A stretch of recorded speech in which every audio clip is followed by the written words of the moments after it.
Hey guys, Britt, Treece here from CCPIA. We're looking at another commercial kitchen today. Let's get started. First of all, when we take a look at the exhaust hood in the commercial kitchen, we want to make sure that the hood covers all the cooking areas. It has to be made of steel or stainless steel. It has to have the grease filters or the baffles installed. As we inspect, we make sure that none of the hood is damaged or missing. So it has to really travel from here all the way over to here. We look for the hood labels. This one has 2. We've got one over here for cleaning and service. And we've got one inside the hood that's kind of starting to peel off that tells us the make and model. We want to make sure that both are present. We also want to ensure that there are cleaning records etched into this label. We also want to be sure that the fan and the light operate.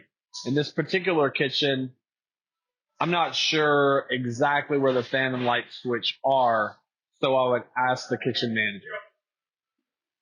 On this particular hood, we also want to look at the overhead fire protection, which are the nozzles that are coming down to spray the cooking area with an extinguishing agent in case of a fire.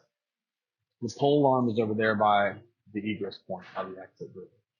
What we want to look at is whether or not these nozzles are properly capped, which they are. They're not allowed to be clogged. They need to cover all the cooking area. These aren't exactly centered on this range, but they do cover the cooking area. This range should be back a little bit. As far as this oven goes, it doesn't have an exterior cooking area, so it doesn't have to be covered the same way. Okay. The other thing we want to make sure is that none of this overhead fire protection has a fusible link. We want to look for clean baffles at the back, which you can see are quite shiny today. Each end of the hood does need to have the grease trap installed. Again, back to these caps, we don't want to see the wrong type of cap. It has to match the type of nozzle that's in place. And then anytime there's cooking appliances that can touch, there's actually supposed to be an 8-inch baffle here for fire protection. In this case, it's not installed. It would be up to the local jurisdiction as to whether or not this enclosed cooking area needs to be protected from this range and vice versa. When we look at the plumbing in the commercial kitchen, what we're first looking at is the ground for leaks and for wet coverings. This doesn't appear to have any kind of active leaks, but the floor is a little wet here. We also want to check the drain for the proper air gap before it exits into the main drain. We want to be sure that this commercial kitchen has a triple basin sink and that the fixtures operate.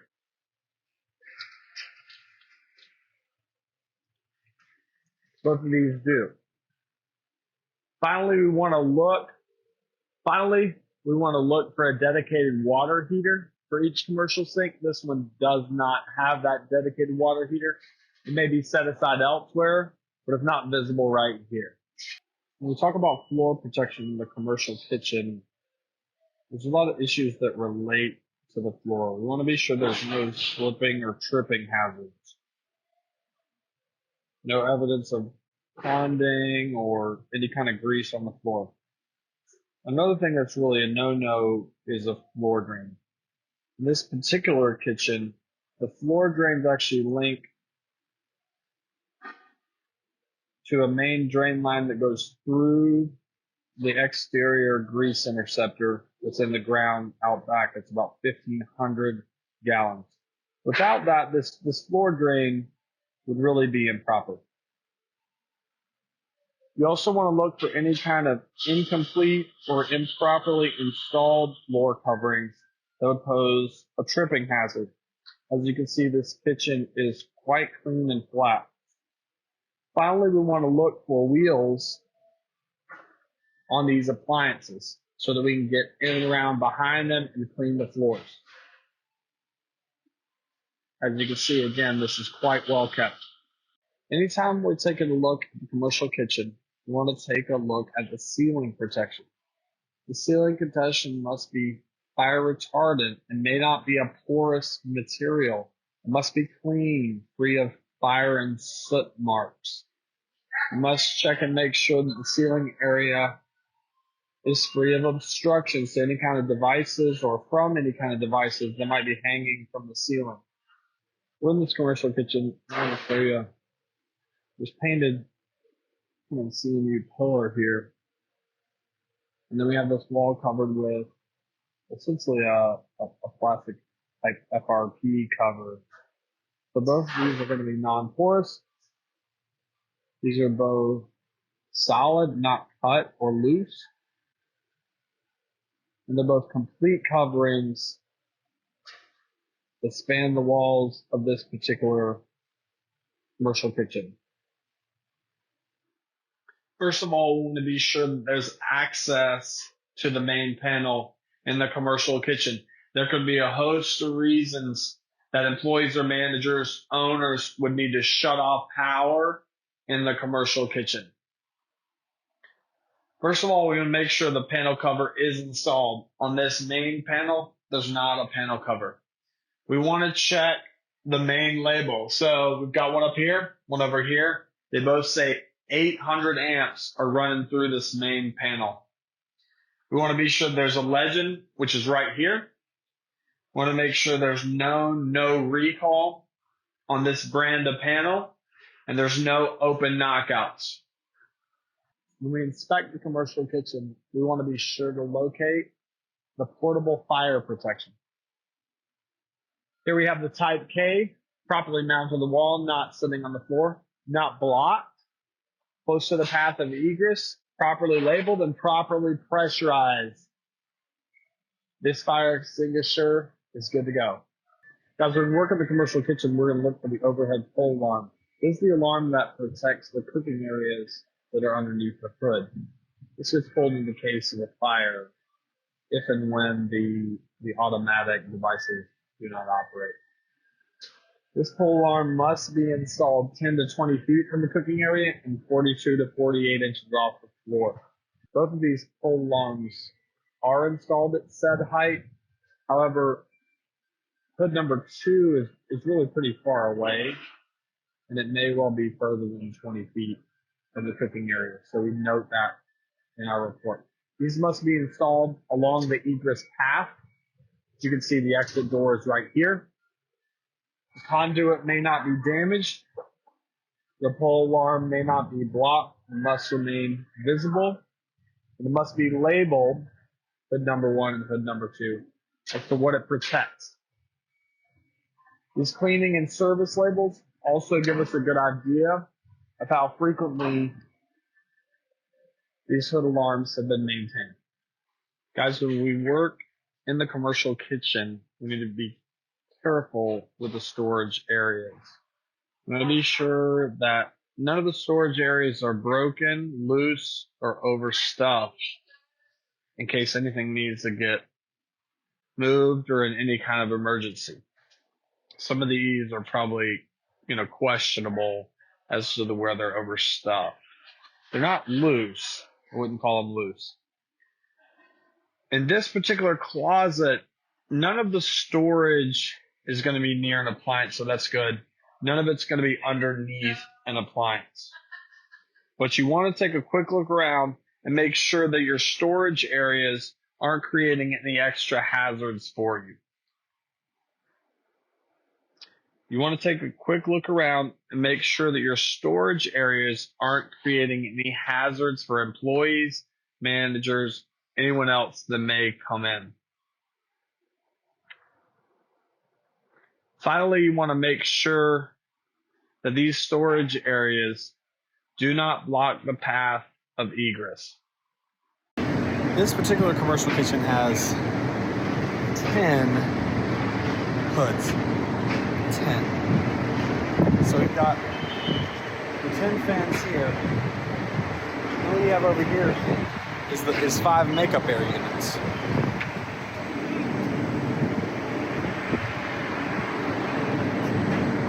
Let's take a look at a few of these roof terminations. Take a look at one of these exhaust fan terminations here.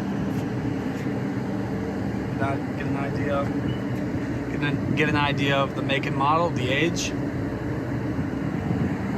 Take a look inside for grease. Take a look at the drip for grease. You can take a look beside it as well. Now, some of that is from probably ponding on the roof. It doesn't appear to be coming actually from the grease trap. It's a little noisy up here. We'll do a third one. Quickly here, we can take a look at the tag. Take a look inside the roof termination. We can look at the grease trap. Be sure that it's not overflowing. Make sure this fan isn't loose. We got a pretty good fan. On this particular roof, we also have these makeup air units. Again, we can get a good idea of the make and model, of the age. We want to make sure that this is screened and not blocked. It may not be too close to one of the fan terminations. Let's do another one. Here we have the label of the makeup air unit. Back away from it. It is close to a roof drain here, but it also has the proper screens and the other proper clearances it needs. Third one. Again, we have a makeup air intake. Make sure that the mount is sturdy, that it's not coming off the roof. Make sure that it's properly screened. There you have it. First, when we approach the commercial kitchen, we're going to make sure that the exhaust hood covers the whole cooking area. Here it's designed to cover this pressurized boiler and this fryer. You'll notice, and we'll talk later, these dispersion pipes aren't quite centered on this fryer. And in fact, this one's missing a cap. It's just a quick thing to notice. Also, the front lip or the front edge on this hood isn't like some of the newer hoods you'll see. It's a little shallow. Now we want to look at the baffles in the back. They are properly installed. They are covering the whole area. They do appear to be of two different types. So I'd watch out on this one in particular that it not get corroded. We want to look for the cleaning label and the installation label.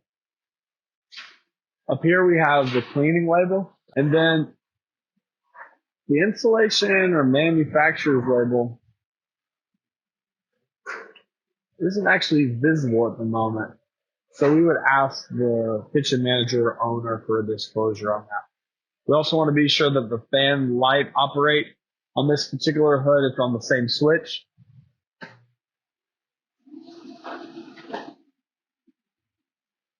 And next we move on to the dispersion pipes and the overhead protection system.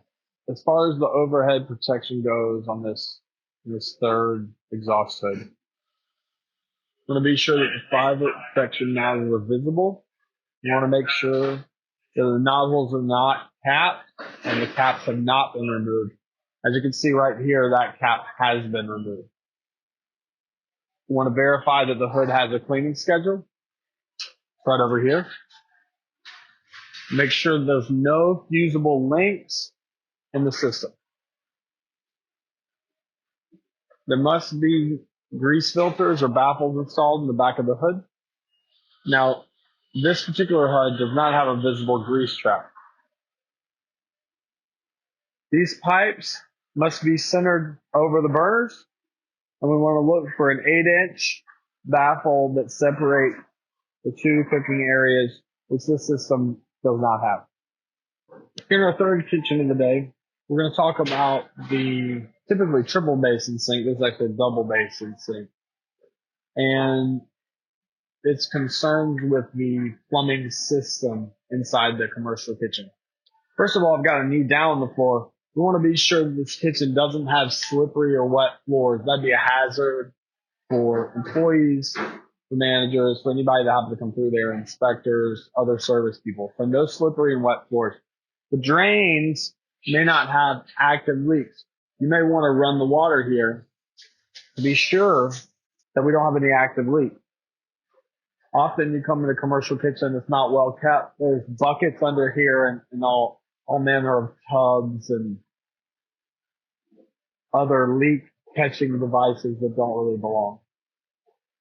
We do want to be sure that the distribution fixtures operate properly. So we could run this hot and cold sink, and then we could run this hand washing sink as well. Heating up there. We want to be sure this whole station operates properly. Underneath, these PVC drain lines must have an air gap before they go into the main drain.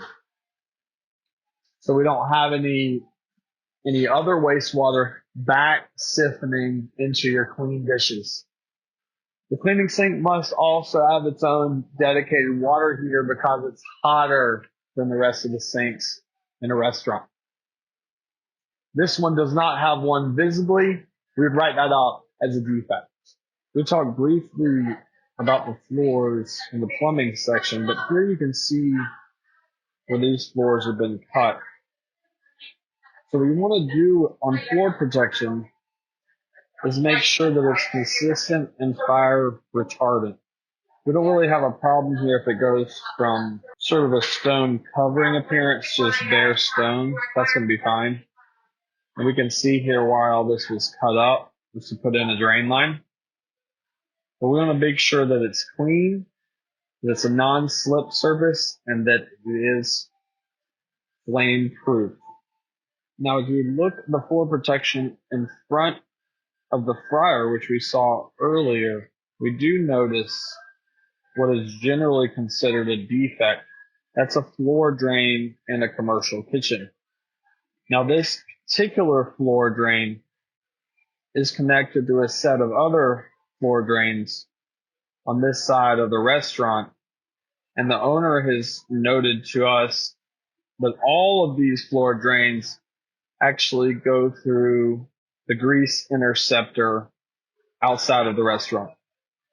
Over here in this corner, the third kitchen, we're going to take a look at our ceiling protection.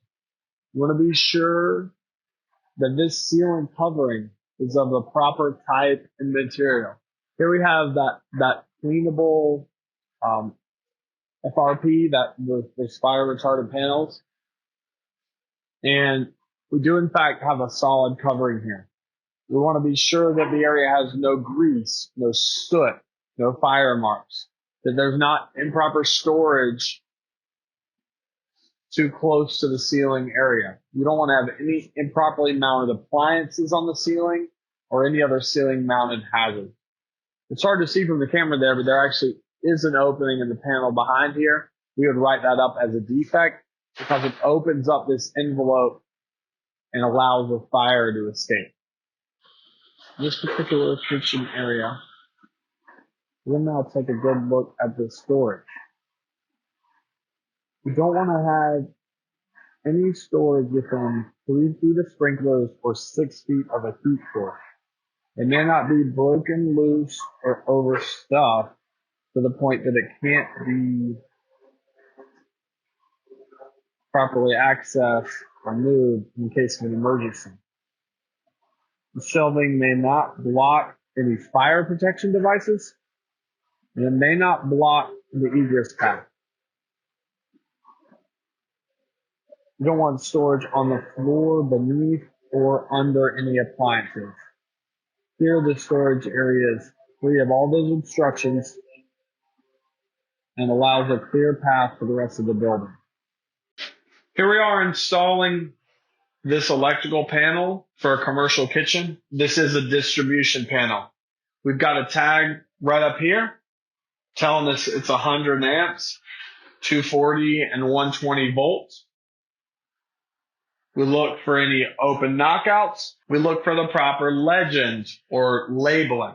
This isn't here. We've got a few labels here inside the panel.